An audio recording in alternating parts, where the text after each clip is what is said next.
श्री स्वामी समर्थ. स्वामी समर्थ तुमच्या सर्वांच्या इच्छा आकांक्षा पूर्ण करो हीच त्यांच्या चरणी प्रार्थना. तर आपण आजच्या व्हिडिओमध्ये बघणार आहोत घट कधी उठवावे, पुरणपोळीचा नैवेद्य कधी दाखवावा, कडकण्या कधी बांधावी, उठता बसता उपवास कधी करावा याची संपूर्ण माहिती आपण आजच्या व्हिडिओमध्ये बघणार आहोत. त्यासाठी व्हिडिओ अजिबात स्किप न करता शेवटपर्यंत नक्की बघा. सर्वांच्या घरी आता घट स्थापना केलेली असेल, आपण अखंड नंदादीप सुद्धा लावलेला असेल, तर घट कधी उठवावा, कोणत्या दिवशी उठवावा, दसऱ्याच्या दिवशी उठवावा का नवमीच्या दिवशी उठवावा याची संपूर्ण माहिती मी तुम्हाला आजच्या या व्हिडिओमध्ये देणार आहे. त्यासाठी व्हिडिओ अजिबात स्किप न करता शेवटपर्यंत नक्की बघा. त्यातपूर्वी अजून सबस्क्राईब केले नसेल तर नक्की करा आणि शेअरचं बेल आयकन देखील दाबा, म्हणजे जे नवनव व्हिडिओ मी अपलोड करेल त्याची नोटिफिकेशन तुम्हाला मिळेल. दसऱ्याला विजयदशमी असं देखील म्हटलं जातं. त्या अगोदर आपण घट कधी उठवावे ते बघूया.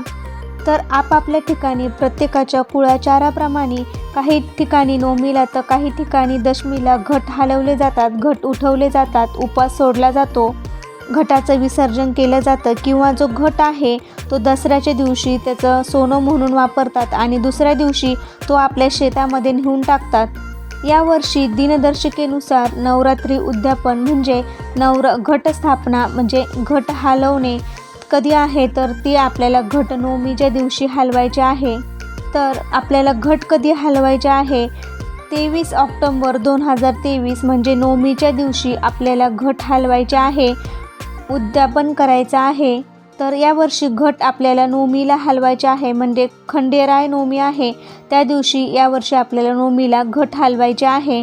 या दिवशी काही जण घटाचं विसर्जन देखील करतात किंवा मग दसऱ्याच्या दुसऱ्या दिवशी घटाचं विसर्जन केलं जातं, म्हणजे शेतामध्ये तो घट नेऊन टाकला जातो. तसेच दसऱ्याच्या दिवशी जे अंकुर उगलेले असतात ते देवाला सोनं म्हणून देखील वाहिलं जातात, लोकांना दिले जाते. तर अशा प्रकारे ते जर धन उगलेलं असतं त्याचा अंकुर म्हणून वापर केला जातो.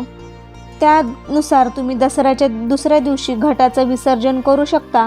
मात्र घट आपण नवमीच्या दिवशीच हलवायचे आहे. काही ठिकाणी कुळाचारप्रमाणे दसऱ्याच्या दिवशीसुद्धा घट हलवले जातात. प्रत्येकाची वेगवेगळे कुळाचारप्रमाणे पद्धत असते. तुमची जी काही पूर्वीपासूनची परंपरा आहे त्या पद्धतीने तुम्ही तुमचा घट हलवायचा आहे, उपवास सोडायचा आहे. आणि ज्यांचा नवरात्रीचा 9 दिवसाचा उपवास आहे त्यांनी नवमीच्या दिवशी घट हलवून उपवास सोडायचा आहे. तरी पण तुमच्या कुळाचारप्रमाणे तुम्ही जर दसऱ्याला उपवास सोडत असाल तर तुम्ही दसऱ्याच्या दिवशी घट हलवून तुम्ही उपवास सोडायचा आहे. आणि ज्यांचा उठता बसता उपवास आहे, म्हणजे ज्यांनी उठता बसता उपवास धरलेला आहे त्यांनी नवमीला म्हणजे 22 तारखेला उपवास धरायचा आहे आणि 23 तारखेला उपवास सोडायचा आहे. असा तुम्ही 22 तारखेला उठता बसता उपवास धरायचा आहे, म्हणजे 22 ऑक्टोबर 2023 रोजी तुम्ही उठता बसता उपवास धरायचा आहे. आणि 23 ऑक्टोबर 2023 रोजी म्हणजे आपण ज्या दिवशी नवमीच्या दिवशी घट हलवणार आहोत त्या दिवशी तुम्ही उपवास सोडायचा आहे. म्हणजे अष्टमीला उपवास धरायचा आहे आणि नवमीला तुम्ही हा उपवास सोडायचा आहे. म्हणजे ज्यावेळेस आपण घट हलवणार आहोत, घट उठवणार आहोत त्यानंतर तुम्ही भाजी भाकरीने उपवास सोडायचा आहे. घट उठवण्यापूर्वी तुम्ही पहिले तुमच्या कुळाचाराप्रमाणे भाजी भाकरीचा नैवेद्य दाखवणार असाल तर तुम्ही ते भाजी भाकरीचा नैवेद्य दाखवायचा आहे. आमच्याकडे भाजी भाकरी म्हणजे बाजरीची भाकरी आणि करडईची भाकरी किंवा करडईची भाजी किंवा आंबाड्याची भाजी दाखवून घट हलवून घेतात.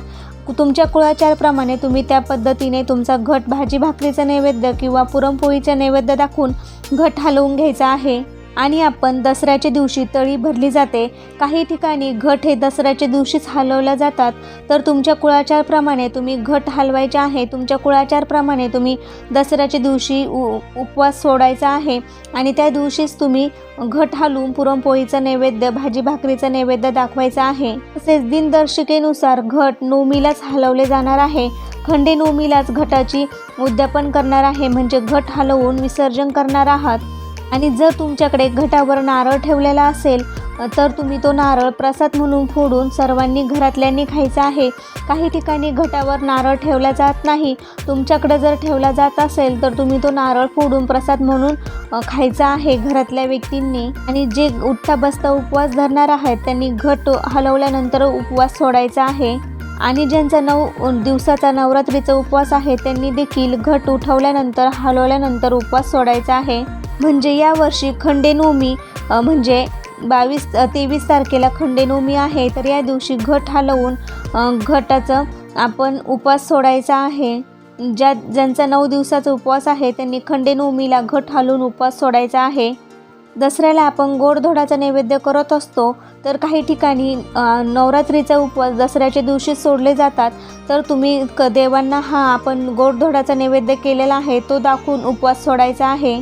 दसऱ्याच्या दिवशी आपण एकमेकांना सोनं देतो, आपट्याचे पाने देतो. सोनं घ्या सोन्यासारखं राहा असं आपण शुभेच्छा देतो.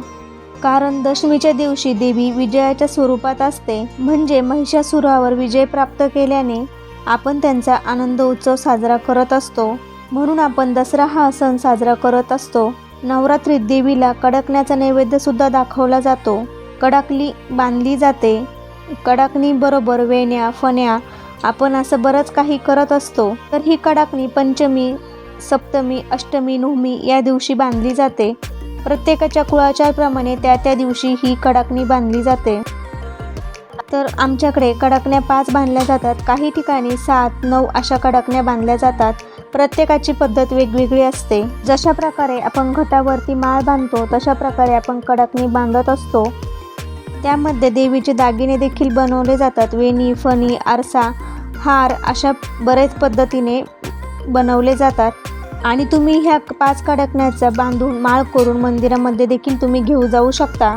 जे नवमीला कडाकणी बांधणार आहे त्यांनी घट उठवायच्या आधी नवमीच्या दिवशी कडाकणी बांधून मग घट हलवायचा आहे. या नवरात्रीमध्ये देवीला लाल भोपळ्याचा नैवेद्य देखील दाखवला जातो. अष्टमी, नवमी आपण पंचमीला हा नैवेद्य दाखवत असतो. तुम्ही जर दाखवला नसेल तर तुम्ही घट हलवताना भोपळ्याचा नैवेद्य देखील दाखवायचा आहे आणि बाजरीची भाकरी आणि करडईची भाजी किंवा आंबाड्याच्या भाजीचा नैवेद्य दाखवून मग घट हलवायचा आहे.